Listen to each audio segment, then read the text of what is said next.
السلام علیکم ورحمۃ اللہ وبرکاتہ۔ بسم اللہ الرحمن الرحیم۔ انشاءاللہ ہم ساتویں پارے کے اہم پوائنٹس دیکھیں گے۔ حق شناسی یعنی حق کو پہچاننا۔ جب ایک انسان ایک مومن توجہ سے اللہ کا کلام سنتا ہے یا پڑھتا ہے تو اس کی آنکھوں سے آنسو نکلتے ہیں اور دل عمل کے لیے آمادہ ہو جاتا ہے اور اس کے رونگٹے کھڑے ہو جاتے ہیں۔ شراب اور جوا کیا ہے؟ یہ گندے شیطان کے کام ہیں جن کا مقصد صرف بغض عداوت ڈالنا ہوتا ہے اور نماز اور ذکر سے روکنا ہے۔ اس لیے ہمیں ان سے بچنے کی تلقین کی گئی اور غیر ضروری سوالوں سے بچنا ہے، یعنی دین کے بارے میں ضروری سوال کرنے میں بھلائی ہوتی ہے۔ اگر اپنی مرضی کے غیر ضروری سوال کریں گے تو دین مشکل ہو جائے گا۔ عیسیٰ علیہ السلام کی کیا تعلیمات ہیں کہ شرک سے پاک کرنا، ایک اللہ کی عبادت کرنا جو میرا بھی رب ہے اور تمہارا بھی رب ہے۔ سبحان اللہ۔ عیسیٰ علیہ السلام اللہ کے رسول ہیں۔ سورہ الانعام ہم نے پڑھی تھی جس کا مرکزی موضوع توحید ہے۔ تکلیف اور بھلائی، یعنی اللہ ہی تکلیف دور کرتے ہیں، خیر پہنچاتے ہیں، اور وہ الحکیم بھی ہیں، الخبیر بھی ہیں۔ اس بات پہ ایک انسان کا یقین رکھنا، ایمان رکھنا بہت ضروری ہے، یعنی وہ رب ہر چیز کی خبر رکھنے والا ہے۔ القادر، اللہ رب العالمین کی بہت اہم صفت ہے، یعنی اوپر نیچے باہمی فساد یا جنگ کی صورت میں عذاب دینے پر وہ اللہ قادر ہے۔ سبحان اللہ۔ وہ العلیم بھی ہے۔ کیسا العلیم ہے؟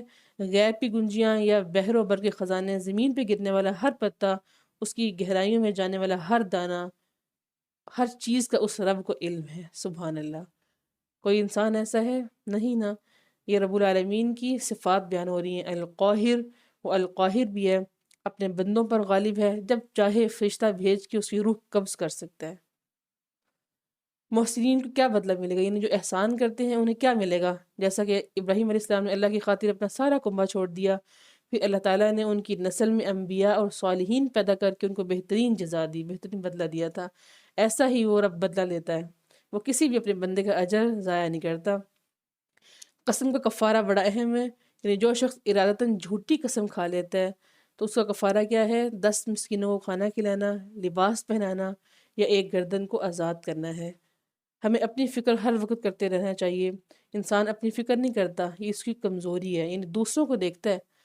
ہم نے پہلے بارے میں دیکھا تھا کہ اللہ تعالیٰ فرماتے ہیں کہ آپ سے آپ کے بارے میں سوال ہوگا، کسی دوسرے کے بارے میں سوال نہیں ہوگا، اس لیے ہمیں اپنی فکر کرنی چاہیے۔